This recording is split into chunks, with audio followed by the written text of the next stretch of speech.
Hi, this is Pinchas just breaking in here for a moment to let you know that the video you're about to watch is a lecture delivered to a group of students at a Christian university. And I realize that college lectures are not just for everyone. They can get rather detailed, but if the prophets truly interest you, if you really care about this topic, you will probably enjoy this. In this opening part, I will be discussing our outsider endeavor to understand the world of the Hebrew prophets from which we're so far removed. In this course, we're examining the prophets, we're examining the lives of the prophets, and really getting into the social, historical context and background of really what the lives of the prophets were like. Because if we want to understand biblical texts, what they are, if we want to understand them, the way they were written, we have to enter into that world. That's what it's all about. So I've given you some handouts. And the handout that I gave you is from the book called Hebrew Prophets and Their Social World. Okay, Hebrew Prophets and Their Social World. This is by Victor Matthews. And so in this first segment, in this first lecture, I would like to highlight a few things that Matthews is writing in his book on historical geography. It's important for us to understand where these things happen, because we're reading the messages of the prophets that occur in a real place. And if we don't understand even where it happened, we have trouble understanding what in the world they're saying. Okay, so when you meet people from different places in the world and you speak with them, knowing where they come from a lot of times help you understand them better, because you know things about that part of the world. You know something about that culture, you know something about what's important to them, what their life is really like. And so obviously those are assumptions that we make, but it still helps us to understand where people are coming from if we know where they're from or where they live, what their life was like. So the prophets lived in a very particular place, a place that many of us have a hard time imagining. Unless you travel the Middle East, it's difficult for most people to grasp to it.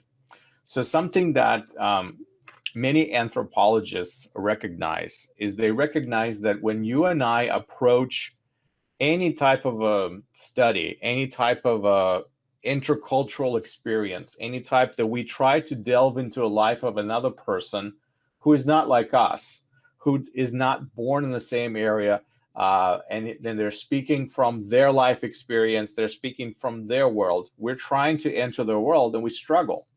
And so there's two types of perspectives that we have. When we read the Bible, we basically lack what we call an insider perspective. Emek means insider, because we're not insiders. We're not living in the ancient Middle East. Even if we were living in a modern Middle East, we're still not the insiders. We may have some advantages, but we still don't know what life was really like. Okay? We're not farmers. So that makes us not insiders. We work in offices, in air conditioning, things like that. We live in nice houses where our roof is not made of mud. We are not insiders in that world. We're outsiders. And this is where the perspective comes in that you and I possess naturally. It's called ethic. Ethic is an outsider. It's somebody who realizes that I am not a part of what you're talking about. I am not really from your world, and it's difficult for me to comprehend what you're saying because I'm not you. And the truth is that the biggest problem that we have as the readers of the Bible, modern readers of the Bible, is that we impose our modern cultural perspective on the ancient biblical text, okay? Because we're outsiders. We bring our outsider thoughts, our outsider feelings, our outsider sort of say points of view, and we try to insert them into the messages that we read. But the messages that we read come from a different world, different perspective, different life. So when we read it, it strikes us in a different way because we don't have the same experiences. We don't have the same feelings. We don't live the same life they lived. That is where we experience a disconnect from a biblical message. So the only way that we can experience a connect in this area is to study the ancient world, to study their life, to study their language, to study their culture, study their values, understand what was daily life for these people really like. And maybe through this study, we can become less of an outsider and a little bit more of an insider. We will probably never truly become an insider, because that's not really possible unless there's a time machine and we can transport ourselves into an ancient world. We would never truly become an insider, but we can become closer to the context by studying it. Now, we're surrounded today by different countries wherever we live. And so, for example, for United States, their proximity to Mexico is important. They can't get away from it. It is a part of their world. It is a part of their culture. They sometimes they wish that wasn't so, but it is. Their proximity to Canada also creates a certain relationship with them. And so these are true things that affect people's lives. And knowing that and understanding that helps you understand Americans. Let's put it that way. If you were a European trying to understand an American, you'd have to understand, what does it feel like being, surrounded by Canada and Mexico on the other side. And so how does that influence your daily life? How does that influence your culture? How does that change the people you intersect with, and things like that? Why? Because an average person from Germany doesn't have those same things in their life. They don't have that. They have something else. They have other neighbors to deal with. But this is why studying history of the people who live next to each other and geography and how they affect each other helps us to enter a little bit more into their world, a little bit more into their lives. Okay, so whenever the prophets mention a specific geographical feature, they may mention a country, they may refer to a king or a land or a mountain or a field or something. Whenever they talk about some geographical feature, and they do a lot, by the way, see, to them it's real. And to the people who are listening to them, to people who are receiving their message, it's real. Why? Because they have experienced it. It's right there. They can point to it. They can say, see that mountain? For them, it's right there. For us, today, it's far away. It's distant. So we have to try to understand, how being able to point to that mountain changes things, how their perspective, and what does that mountain mean? What has happened on that mountain before? Is it significant, or is it just beautiful? Did something occur on that mountain? Does that mountain stand for a symbol of something? Are there some key events that occurred there that maybe that person is starting to feel a connection to when they see that mountain, even from afar? So things like that. So we have people in the Bible who are geographical insiders, and we are geographical outsiders. And that's what we need to try to correct. We try to remedy being geographical outsiders by studying historical geography, by studying what happened in history and when it happened and how those things affected things. Now, there are several key areas that are very important to understand in the ancient biblical world. In the ancient Mediterranean, that whole entire section of the world, when we study the Bible, there are several key countries, several key nations, several key geographical areas to understand. It's me again, breaking in just for a second. In this section of my lecture, I will focus on geography and the culture of the world region which the prophets of Israel mention in their oracles. This overview is meant to quickly orient students to the world in which the Hebrew prophets lived by looking at the maps of those ancient kingdoms. So here's a map of that shows Assyrian Empire, one of the empires that we will be studying. So you could see, obviously, the area that we are very much concerned with always is this little piece of land right here, which would have been sort of, say, biblical Israel. It's kind of sort of like that. The borders kept changing depending on the time in place. A lot of times the southern part was not even really used. So we're really talking about southern part is very desertous. So we're really talking about Israel being here. And of course, to the north, we have Syria. So when we talk about Syria, Palestine, really what we're talking about is this area here. As I said, word Palestine is a new word. Romans made that one up because most of the biblical studies come from a perspective and a point of view of Western perspective. People tend to use a lot of Latin words and Roman ideas and things like that. So that's why people keep talking about Palestine, because if you read the Bible, there's no such thing. There's Canaan, there's Israel, there's Kingdom of Israel and things like that. But there's of course, there's Syria, there's Lebanon, there's all these different countries, but there is no such thing as Palestine anywhere in the Bible. Even in the New Testament, you're not going to find. You will see in one of the Gospels, it will use the term Syria Palestina, okay? And that's a Roman term that they refer to that whole big land, that whole area that Romans have conquered and ruled. That's what they called Mesopotamia. We're coming back to Mesopotamia. Mesopotamia is a place between rivers. This is a Tigris River right here, and Euphrates River right here. And in between these two rivers is what we call Mesopotamia. This is where Babylon would have originated. This is where a lot of these ancient civilizations essentially have taken place.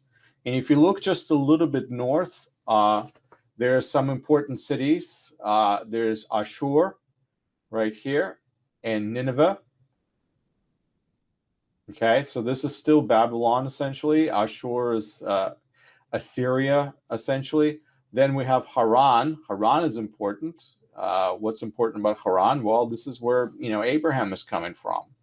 So number of these centers where civilization sort of say began. So when we talk about Persia, and something that we need to know about that most people know very little about is the ancient religion or ancient beliefs of people who lived in that area in Persia.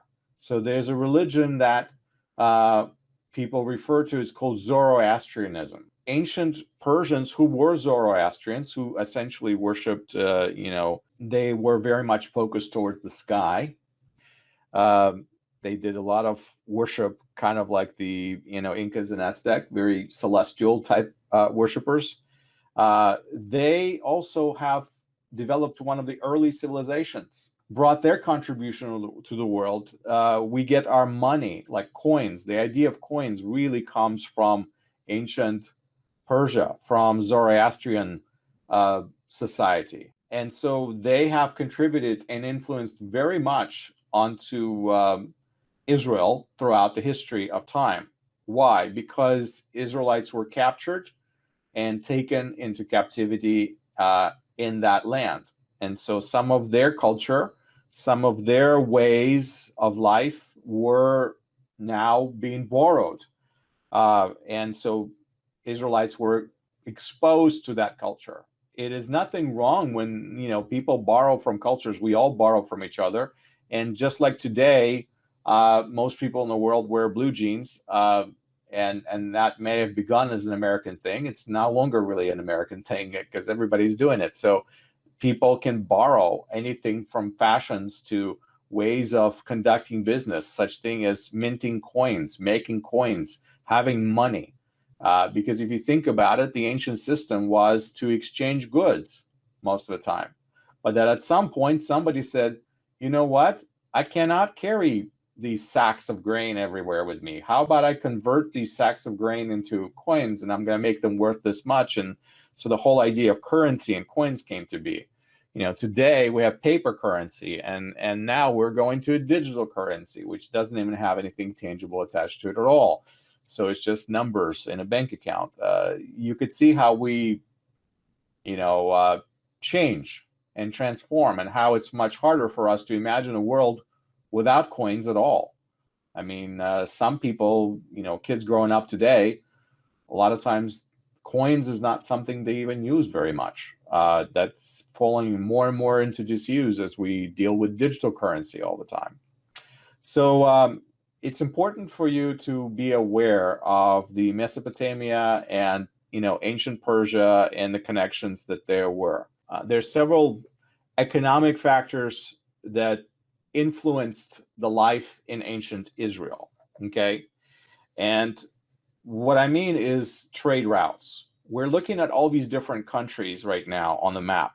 Okay, and we have Egypt, for example, right here. Here's Nile River. And this is Egypt. And here we have Babylon, right? And here we have Persia. And so here's the Anatolian Peninsula. Just here's Cyprus. Here's Anatolian Peninsula, and all these countries are trading. There's commerce that is going through. Well, what I want you to realize is that the commerce is going through this land. If I want to go to Egypt, I'm going through Israel. If I want to go from Egypt to Persia, I'm going through Israel. There's a lot of roads that are going through Israel. So that makes the whole area of Syria and Canaan really strategically important because trade routes pass through them. And that means there's an opportunity to be a part of that trade, make money off of that, maybe tax people as they pass by. So whoever controls those lands, and people do have to stop, and people do have to resupply, and whoever controls those lands basically is controlling the trade routes between these major countries, between these major world population centers. So you could see how all of a sudden a tiny, insignificant, small country that doesn't really have huge political influence or massive armies or anything like that becomes important because they're actually involved in everything that goes on in that ancient world as people pass through that land. So there's two major highways that go through the land of Israel. One is called the Way of the Philistines, or the Way of the Sea. There's a coastal highway that goes right up along the coast right here. It just kind of goes down this way, and it goes from let's see, it goes from like Galilee and through Gaza and into Egypt, and it's a coastal highway. It takes you through the Sinai Peninsula and into Egypt. And the other one is called King's Highway. It goes straight through the middle of what ancient Israel was. And so those two major highways, because it comes more from the Arabian Peninsula side. So those two major highways were the two passageways through which most people traveled. If they wanted to go between those countries, that's the road that they would take. Now, today, of course, we're very paved roads everywhere, right? But in the ancient world, people did not have all these paved roads. If there were any kind of roads that were maintained and taken care of, they weren't great. Most of the time, they were just passable places, and roads were made where it was easy to walk, where the land was flat, where there was not a lot of elevation, and you wouldn't struggle going through. If you're leading a herd of camels or donkeys, or you're passing with people on foot or even on the horses, you need to be able to have a passable area where it's not too muddy, where you will not sink in some marsh, and it's not too much of an inclination where you have to climb a huge mountain just to pass through this area. So there's always a natural pathways that exist, and that's where these highways were located. They kind of followed the natural geographical layout of the land. And that just happened to be, that's where a lot of the cities and settlements would be. This is very significant. And as you study these areas, as you look at the geography of the land, you have to realize what life was like for people. Most people lived off the land. They were farmers. And one thing that farmers require is uh, dirt that is fertile. They require rain. They require water sources, because if you do not have sun and water, even if you have wonderful soil, nothing is going to grow. So that means you have to be close to the water source. And so why was the Mesopotamia so important? Because you have the Tigris and Euphrates rivers that are basically allowing you to have fertile land. This land between the rivers, you can make little channels and flood areas, large agricultural areas with water, and that water will provide the nourishment for your crops to grow and to thrive and to flourish. You know, Middle East is not the most hospitable, friendly place for agriculture. And the reason is because it's very hot climate. You have a lot of sun, and it's very difficult to grow crops if you have too much sun and not enough water. And the rainfall is very limited in that area. There's not a lot of rain. It's just the way the weather works in that area. You would think that, having rain is great for farmers, but they did not have a lot of rain. So that means that people would flood. They would take the rivers and they would dig little channels and they would divert water from the rivers, and those rivers would supply their fields with water. So even today in agriculture, having proximity to water, a lot of times people drill wells and go deep into the earth to extract water so that they can water their crops. So, but that's our modern technology today. People couldn't do that in those days. So agriculture only could survive with in these dry uh, climates with ample water. And so this is why Mesopotamia is, thriving. That's why that becomes a place of civilization, because they have water and ample water in a place that basically doesn't have a lot of rain. And so what happens is cities become established, and cities like we have, Babylon, of course. We have Ur, we have Haran. You could see they're all close to the water sources. Nineveh, Ashur, they're all close to the water sources. Every single one of them has water nearby. And so you will see that they're not just established in some random place. They're established in places where people can prosper and thrive. Okay. So most of these cities in that ancient time that we're going to be studying were city-states. That means they originally were basically, each city was like a kingdom. And the person in charge of the city was like a king. He was the local ruler. And that was it. That was their world. That was their land.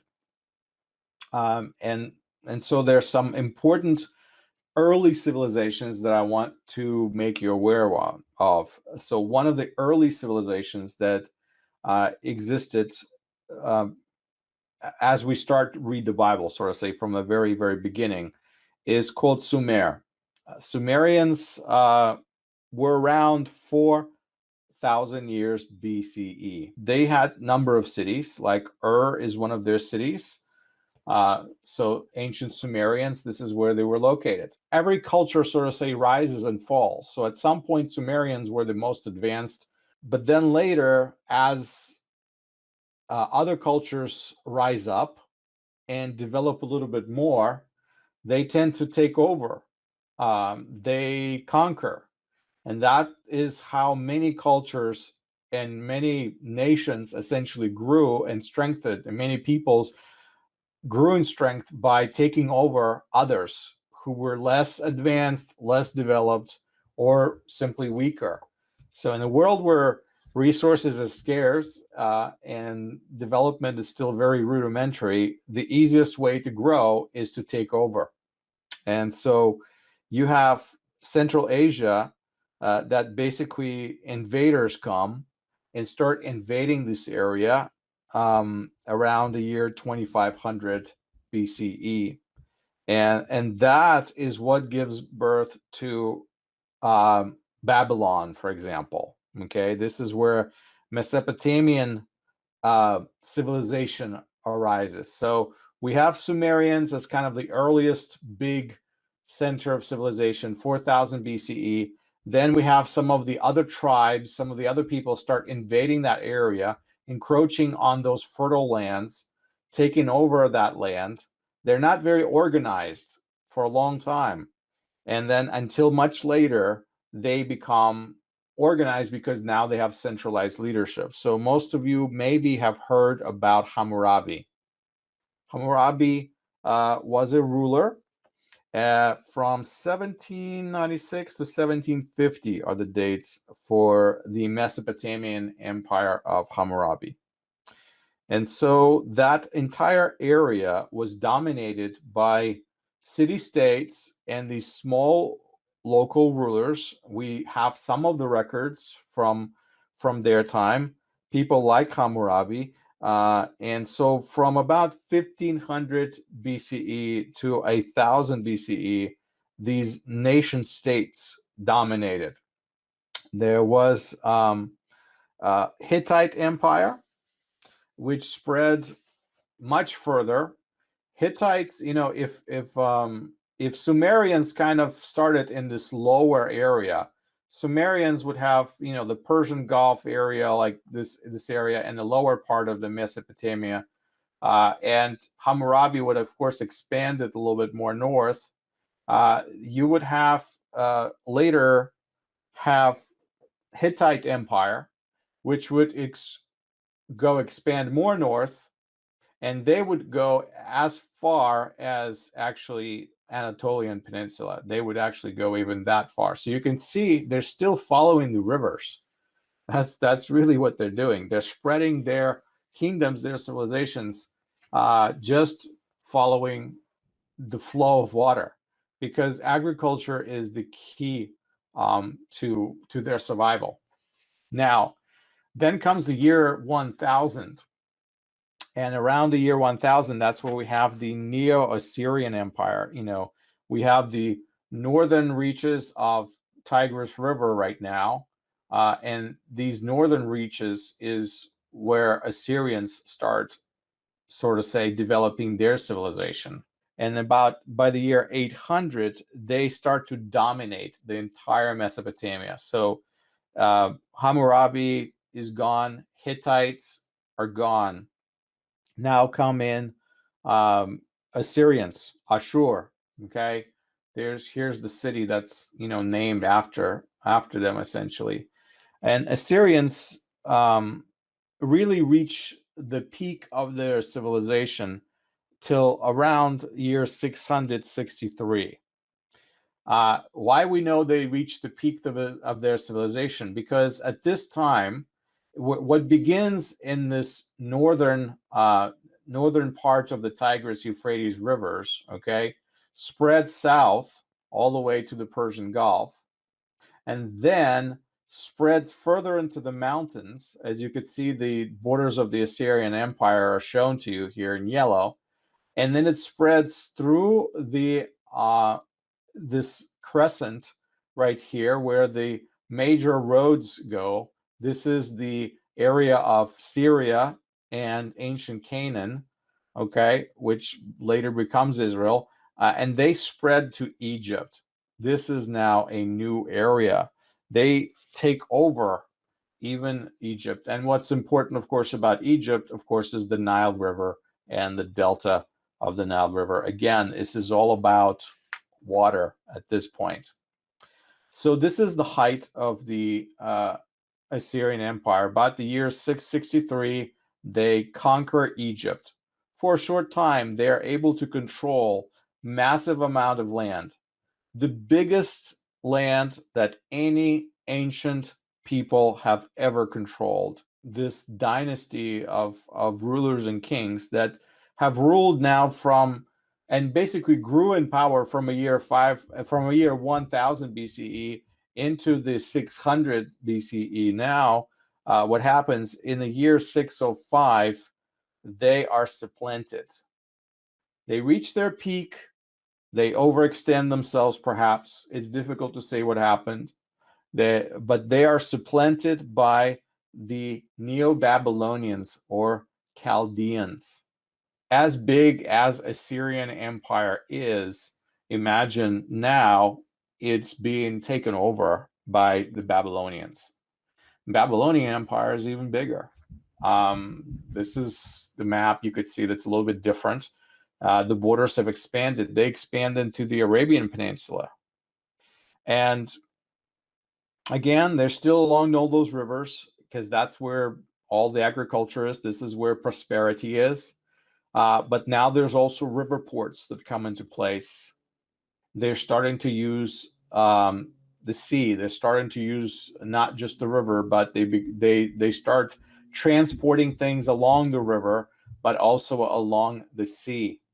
And now it's just not just land routes. It's also the Mediterranean Sea, the Red Sea, the Persian Gulf come into play. Now you can transport things that way as well. And so trade is one of the major economic concerns in development on all of these empires: agriculture and then trade.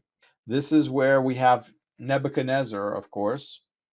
You read about King Nebuchadnezzar in the Bible. He's the strong, powerful king that everybody knows about. He's on conquest. He conquers all these lands. Unfortunately, to him, his heirs are not as strong, and there's this period of leadership that's really weak.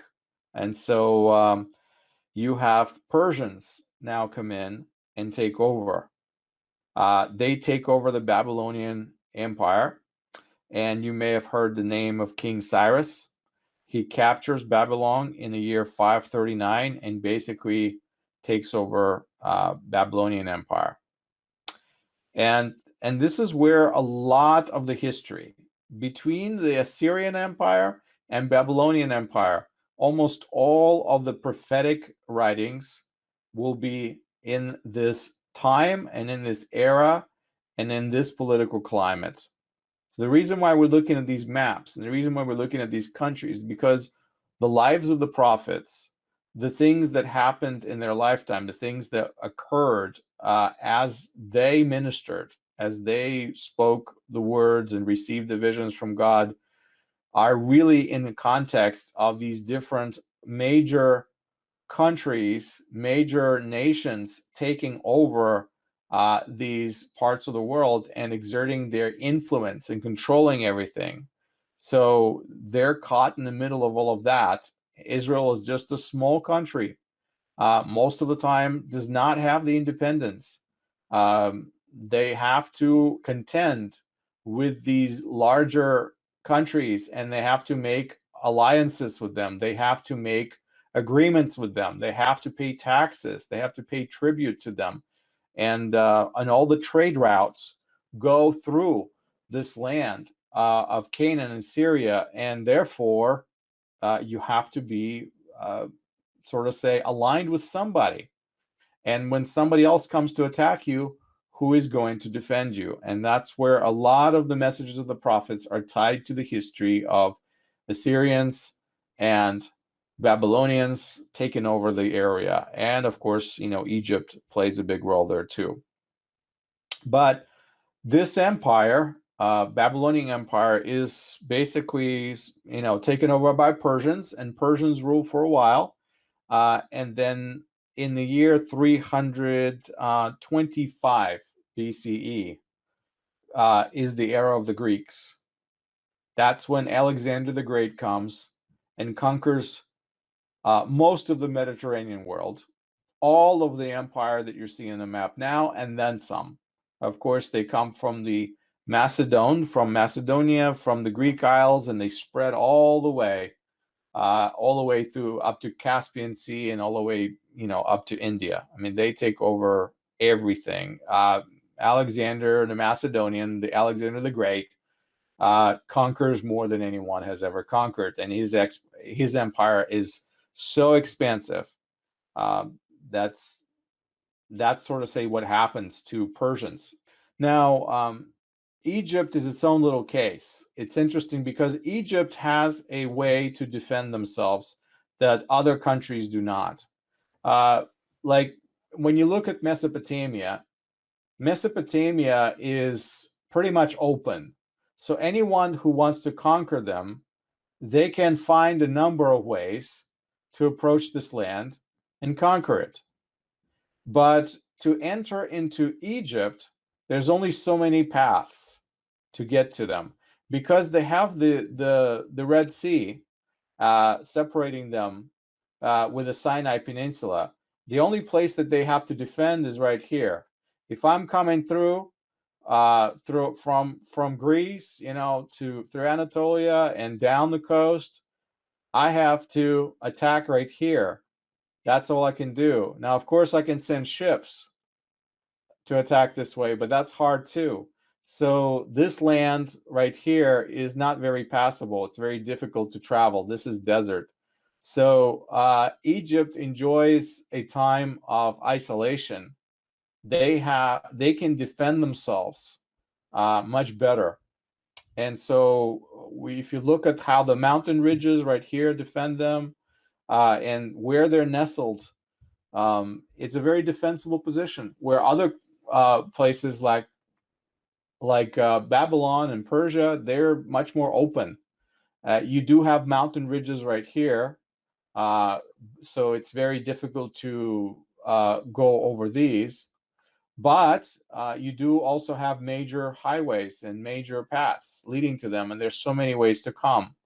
So Egypt kind of has its own little place. And so Egypt thrives, okay, for a long time, pretty much protected by itself. Then you have the invasion of the Hyksos invaders in 1750 to 1550. And they're able to establish themselves as the rulers of Egypt, but only for a short time, because then Egyptians take it back over from them. So you have Libyan desert, Saharan desert here, and here you have Sinai Peninsula and the Gulf, the Red Sea Gulf, and that way their land is very well defended. And then of course you have the Mediterranean Sea from the north. So land invasions are very hard to make happen in Egypt. And Egypt was always divided into two parts. There was always an upper Egypt in the delta and a lower Egypt along the line of the Nile River. And there were some nations from the continent of Africa that did come and conquer this way. But again, that didn't happen very, very often, not as often as the areas of Mesopotamia that would be conquered, and certainly not as often as Israel would be conquered, because even though there are some mountains and there's Mediterranean Sea, there's also a lot of open land, and there's entry points into ancient Israel that people could come. And Egypt, by the way, has controlled that land. All of this land of Israel that we keep talking about, this little piece of land right here has been controlled by multiple powers because they lie at the nexus, at the crossroads of all of these empires. Each one of them at different times of history basically fought over and controlled Israel. And so that puts Israel, that puts Israelites, it puts Jewish people in a very precarious place. They're always being attacked by somebody, and they're always being encroached on by some nation, some really powerful kings taking over their land. Not so that because their land is so wonderful, but because they want to control it, because they need to control the passageways. So as far as the history of the land of Israel, you have ancient people called the Phoenicians who settled that area from the year 1500 to 1200. And then you have the Hittites, of course, come in. You have the Arameans come in. These are all smaller people who are located in the area. So Phoenicians come and settle right here in this area of Lebanon, and then they go down the coast. And their civilization kind of right here, at that point, there is no Israel as a people. There's no, the tribes, that doesn't exist. We're talking about the land of Canaan. Okay, these are Canaanites lands, and so you have the Phoenicians, the Hittites. You do have the different countries take over that area. Some of them are smaller nations, some of them are larger nations, but every time there is a takeover, every time there's a vacuum, somebody else comes in and takes over, somebody stronger. So Canaanite populations were small. Canaanite populations were disjointed. They never had one single kingdom. There's no such thing as the kingdom of Canaan. They were basically a bunch of tribal people living scattered across small, villages, agricultural villages for the most part. So we found a very interesting inscription by Pharaoh Merneptah in the year 1200 BCE. He talks about conquering Canaan. This is before, of course, there is Israel. This is before the tribes of Jacob, settle and create such thing as a kingdom of Israel. But he conquers Canaan, and he subdues them, and he rules that territory and exacts taxes and tribute from them. And of course, there would be Phoenicians there at that time. So that means Pharaoh would be fighting Phoenicians for the control of the territory. So there's always contention. This area of Tyre right here, and Sidon, and Byblos, those are ancient Phoenician cities, port cities. From what we understand, Phoenicians were seafaring people. They relied a lot on their ships, and they came to that area from the Isles.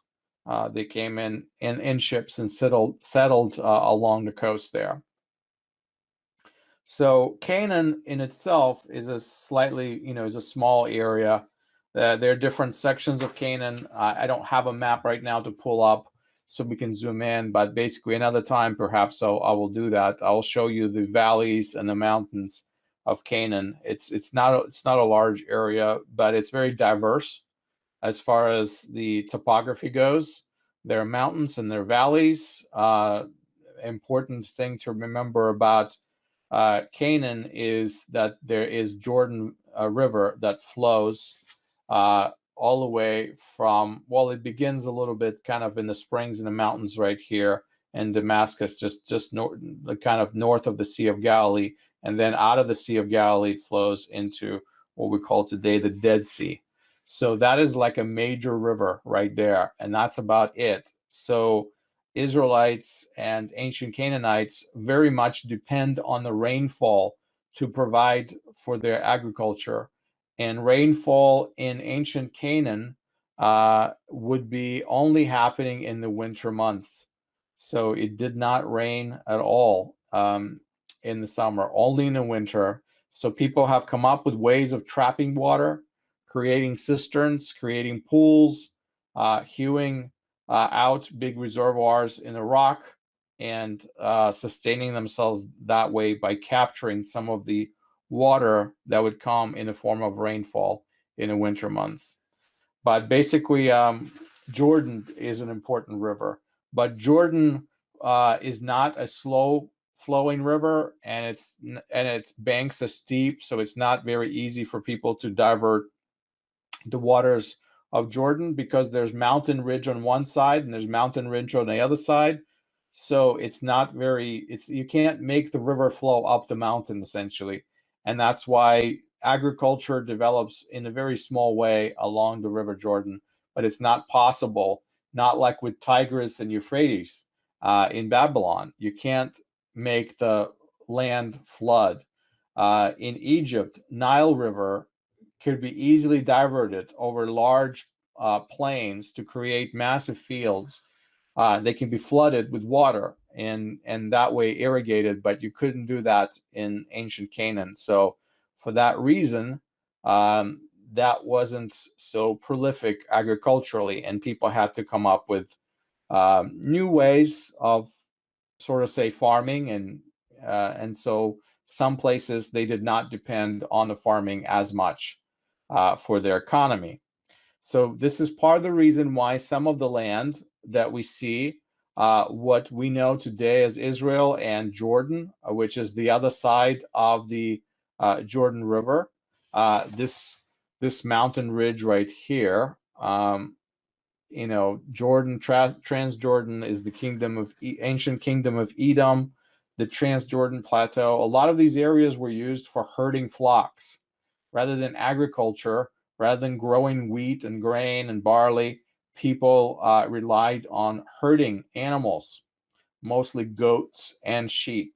And that becomes a big part of their economy. So essentially, this is kind of the lay of the land. This is the map. I want you to have a good understanding. Just a quick aside to let you know what's coming up. In this section of my lecture, I will explore the role of the prophetic books in the Bible, and I will offer some reasons why Christians, and anyone else for that matter, should study the words of the prophets. And by the way, if you're enjoying this video, please hit like, subscribe to my channel, and drop me a comment or two and let me know what you think. There are several things that we have to understand about the role of prophetic books in the scripture. Um, People say, why study the prophets? Who cares about what these people said thousands of years ago? And the truth is, if you are a Christian, if you have a faith in a Bible, then you read the New Testament. This is where a lot of the foundation of your faith comes from.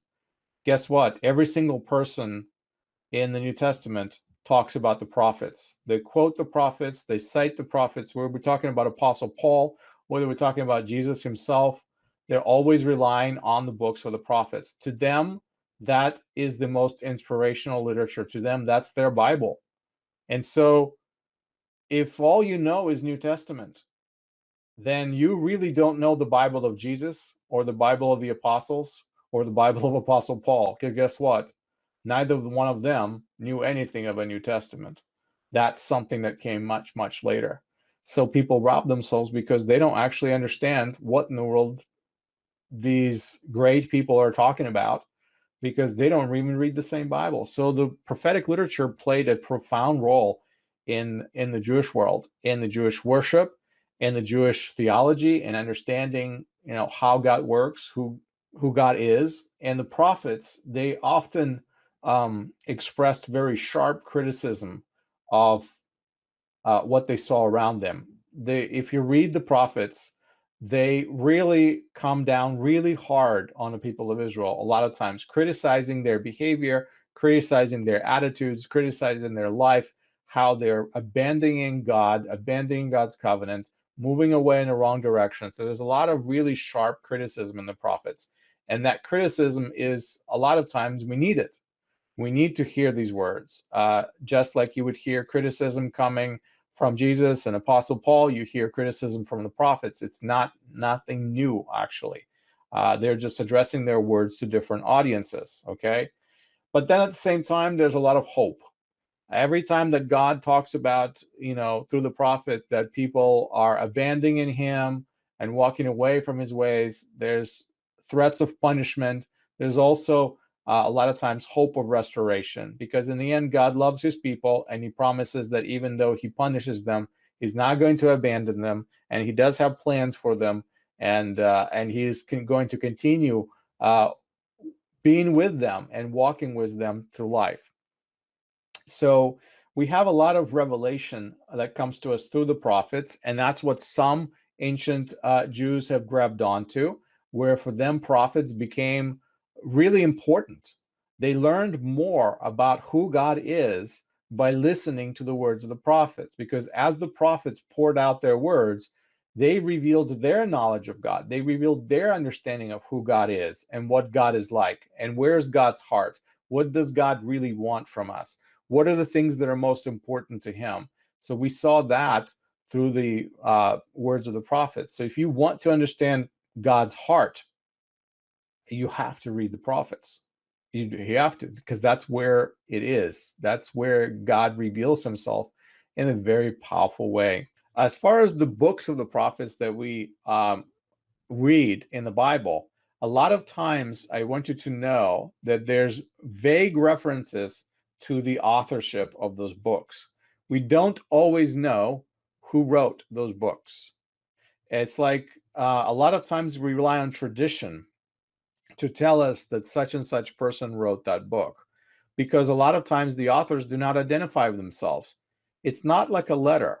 When Apostle Paul writes a letter, he says, I, Paul, write unto you, and then he tells who he's writing to. He's writing to his disciples in such and such place. And so, because it's a letter, of course, you'd have to tell who it's from and who it's to. But the message of the prophets are not letters. And so we have a few references to the prophets and who the authors are, but we don't know for sure. It's not a fact. And a lot of times the prophetic books are arranged in as anthologies. They're arranged as collections of writings. You would have stories and messages and visions all collected together, but it's not like a narrative. There's not a storyline. It's not like you're reading a novel, okay? And so there's no logic. Sometimes the messages are fragmental, where one message ends and another message begins, but they don't flow from one to another, because prophetic writings are anthologies. They're collections of little bits and pieces of prophetic words and sayings and visions that they have recorded, but they're not written as books. They were not written as works of literature. They were not meant to be enjoyed as you and I would enjoy a good book that tells a story or teaches us something in a very cohesive way.